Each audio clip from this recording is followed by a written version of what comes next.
ترجمہ ختم۔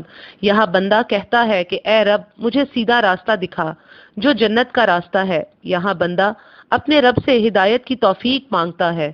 اگر بندہ اللہ سے کیے ہوئے معاہدے ایاک نعبد و ایاک نستعین یعنی ہم تیری عبادت کرتے ہیں اور تجھ سے ہی مدد مانگتے ہیں پر قائم رہا تو اللہ سیدھا راستہ صراط مستقیم دکھاتا ہے، اور اس راستے کا سفر سورہ بقرہ سے شروع ہوتا ہے اور سورہ ناس پر ختم ہوتا ہے۔ بندہ یہ سفر کرتا ہے اور شیطان اس سفر میں آگے پیچھے اوپر نیچے ہر جگہ سے آتا ہے۔ اگر بندہ قائم رہتا ہے تو اللہ مدد کرتا ہے اور شیطان کو غالب نہیں ہونے دیتا، اور اگر انسان سفر کے دوران یا سفر ختم کر کے شیطان کے ہاتھ لگ گیا تو معاہدہ ہم تیری ہی عبادت کرتے ہیں، ہم صرف تیری ہی عبادت کرتے ہیں اور صرف تجھ سے ہی مدد مانگتے ہیں، یہ معاہدہ ٹوٹ گیا، تو پھر اللہ صراط مستقیم دکھا تو دے گا لیکن اس پر چلنے کی توفیق نہیں دے گا۔ اس لیے اصل معاملہ معاہدہ قائم رکھنے کا ہے۔ معاہدہ قائم رہے گا تو صراط مستقیم ملے گی۔ یہ ہے آیت اہدنا الصراط المستقیم، دکھا مجھے سیدھا راستہ، اور وہ راستہ ہے سورہ بقرہ سے سورہ ناس اور نبی صلی اللہ علیہ وسلم کی صحیح احادیث۔ اب ہے آیت صراط الذین انعمت علیہم، ترجمہ دکھا مجھے راستہ ان لوگوں کا جن پر تو نے انعام کیا، ترجمہ ختم۔ یہاں بندہ اپنے رب سے کہتا ہے کہ اے اللہ مجھے ان لوگوں کے راستے پر چلانا جن پر تو نے انعام کیا، یعنی جب بندہ قرآن پڑھتا ہے تو اسے ان لوگوں کی پہچان ہو جاتی ہے کہ وہ نبی، رسول، صدیق، شہداء اور اللہ کی فرما برداری کرنے والے لوگ تھے، اور اللہ نے انہیں جو انعام دیا وہ انعام جنت کا وعدہ ہے۔ اگر تو بندہ اپنے معاہدے ایاک نعبد و ایاک نستعین پر قائم رہتا ہے تو اللہ بندے کی مدد کرتا ہے اور اسے نیک اعمال کی توفیق دیتا ہے اور اسے صراط مستقیم پر ہارنے نہیں دیتا۔ جب جب شیطان صراط مستقیم پر بندے پر حملہ کرتا ہے تو بندہ اپنے معاہدے کو پکارتا ہے کہ اے رب ہم صرف تیری ہی عبادت کرتے ہیں اور صرف تجھ سے ہی مدد مانگتے ہیں۔ تو پھر اللہ اس معاہدے پر قائم رہنے والے بندے کو ثابت قدم رکھتا ہے، اس دنیا میں ہدایت انعام کی شکل میں دے دیتا ہے اور جنت کا انعام آخرت کے لیے رکھ دیتا ہے۔ یہ ہے صراط الذین انعمت علیہم، دکھا مجھے راستہ ان لوگوں کا جن پر تو نے انعام کیا، ترجمہ ختم۔ یہ ہے بندے کے لیے اللہ کی طرف سے۔ اب ہے آیت کا آخری حصہ، غیر المغضوب علیہم ولا الضالین، آمین، ترجمہ ختم۔ نہ کہ ان کا جن پر تو غضب ناک ہوا اور جو گمراہ ہوئے۔ یہاں بندہ اپنے رب سے کہتا ہے کہ مجھے ان لوگوں کا راستہ نہ دکھانا جن پر تو غصہ ہوا، اور نہ ان کا راستہ دکھانا جنہیں تو نے گمراہ کر دیا۔ اصل میں غیر المغضوبی سے مراد یہود ہیں جو اپنے علماء سے تورات میں رد و بدل کرواتے تھے، اور ان کے علماء بھی حرام کو حلال اور حلال کو حرام کر دیتے تھے، اور لوگ تورات کی جگہ علماء اور رہبان حضرات کی سنتے اور مانتے تھے، جو آج ہم بھی کرتے ہیں۔ ضالین سے مراد عیسائی ہیں، کیونکہ عیسائیوں نے بھی حضرت عیسیٰ علیہ السلام سے محبت میں ایسا غلو کیا۔ غلو کا مطلب ہوتا ہے محبت کی زیادتی۔ انہوں نے حضرت عیسیٰ علیہ السلام کو اللہ کی صفات میں شریک کیا، پھر اللہ کی ذات میں شریک کر کے خدا اور خدا کا بیٹا بنا دیا۔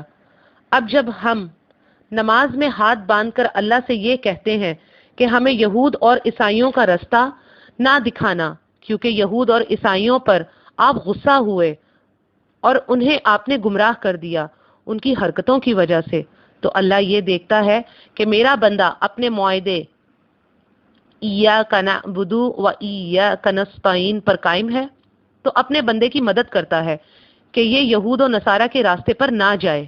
اللہ قرآن کے ذریعے سے اپنے بندے کے سامنے یہود و نصارہ کی ساری شیطانیاں بیان کر دیتا ہے کہ میرا بندہ اپنا دفاع کر لے، لیکن جو بندہ یہود کی طرح قرآن کی جگہ شرک کرنے والے عالموں کی سنتا ہے، قرآن کو پڑھنے کے بجائے اپنی مرضی کے عقیدے والوں کی سنتا ہے، جو مسلکوں میں گرفتار لوگوں کی سنتا ہے، قرآن کو اپنی آنکھ سے تحقیق کرنے کی جگہ شرکیہ اور بدعت کرنے والے اعمال کو پسند کرتا ہے، اور جو بندہ عیسائیوں کی طرح رسول اللہ صلی اللہ علیہ وآلہ وسلم کی محبت میں غلو کرتا ہے، یعنی محبت کی زیادتی میں نبی صلی اللہ علیہ وسلم کو اللہ کی طرح حاضر و ناظر سمجھتا ہے، اللہ کی طرح دیکھنے والا، سننے والا، جاننے والا، مدد کرنے والا اور بخشش کرنے والا سمجھتا ہے، اور یہی طاقت اور ولیوں کی بھی سمجھتا ہے، تو اس شخص نے خود ہی معاہدہ توڑ دیا۔ اس نے وہ معاہدہ ایاک نعبد و ایاک نستعین توڑ دیا۔ پھر وہ چاہے ساری زندگی نماز میں سورہ فاتحہ پڑھتا رہے تو اسے اس نماز اور اس سورہ فاتحہ سے کوئی فائدہ حاصل نہ ہوگا، کیونکہ جو بندہ معاہدہ کہ ہم صرف تیری ہی عبادت کرتے ہیں اور صرف تجھ سے ہی مدد مانگتے ہیں جب توڑ دیا تو اس کا کوئی فائدہ نہیں۔ یہ مدد کسی زندہ انسان سے مانگے جانے کا ذکر نہیں ہے۔ آپ ایک انسان سے مدد مانگتے ہیں جو آپ کو سن رہا ہے، آپ کی مدد کرنے پر قادر ہے اور زندہ ہے، اس سے آپ مدد مانگ سکتے ہیں، یہ اس مدد کا مفہوم نہیں ہے۔ جب وہ یہ معاہدہ توڑ دیتا ہے تو اب وہ یہود کی طرح قرآن کی نہیں، گمراہ علماء کی عربی سن کر یقین کرے گا کہ یہی صحیح بات ہے۔ وہ عیسائیوں کی طرح اپنے رسول صلی اللہ علیہ وسلم کو اللہ کا شریک ٹھہرا دے گا، اور اب یہ مناظر ہم اپنی آنکھوں سے دیکھ رہے ہیں کہ جس طرح یہود و نصارہ 72 فرقوں میں بٹے، ہم بھی بٹ گئے۔ جیسے انہوں نے اپنے گمراہ عالموں کی مانی، ہم بھی مان رہے ہیں۔ جیسے انہوں نے اپنے پیغمبروں کو اللہ کا شریک بنایا، ہم بھی بنا چکے۔ تو پھر سورہ فاتحہ ہمیں کیا فائدہ دے گی؟ ابھی بھی وقت ہے، موت کا فرشتہ ابھی نہیں آیا، سانسیں چل رہی ہیں، ہمیں توبہ کرنی چاہیے، اور اس سورہ فاتحہ جسے ہم مذاق سمجھ کر پڑھتے ہیں، جس کا ترجمہ تک ہمیں نہیں پتا، جس کے بارے میں ہم نہیں جانتے کہ ہمارا یہ معاہدہ ہے اللہ کے ساتھ جو اس کے اور ہمارے درمیان ہے، ہمیں نہیں پتا اس کا، اسے ہم مذاق سمجھ کر پڑھتے ہیں۔ اس کو عربی کے ساتھ ساتھ اپنی زبان میں سمجھنے کی کوشش کریں کہ یہ قرآن کی ماں ہم سے کیا کہنا چاہتی ہے، ہمیں کس معاہدے کی طرف بلا رہی ہے، ہمیں کیا پیغام دینا چاہ رہی ہے، ہمیں کن غلطیوں سے بچانا چاہ رہی ہے۔ یہ ہے سورہ فاتحہ کی آخری آیت جس پر آمین کہا جاتا ہے، اور آپ صلی اللہ علیہ وسلم نے فرمایا کہ جو آمین کے ساتھ، جو امام کی آمین کے ساتھ آمین کہتا ہے تو اگر اس کی آمین کے ساتھ فرشتوں کی آمین مل جائے تو اس کی مغفرت ہو جاتی ہے۔ صحیح حدیث ہے۔ یہ آمین اس وقت آمین ہوگی جب ہماری آمین کی آواز سے فرشتوں کی آمین بھی مل جائے گی۔ اللہ ہمیں سورہ فاتحہ کو صحیح طرح پڑھنے، صحیح طرح سمجھنے، صحیح طرح عمل کرنے اور صحیح طرح سے آگے پہنچانے کی توفیق عطا فرمائے۔ آمین ثم آمین یا رب العالمین۔ وآخر الدعوانا ان الحمد للہ رب العالمین۔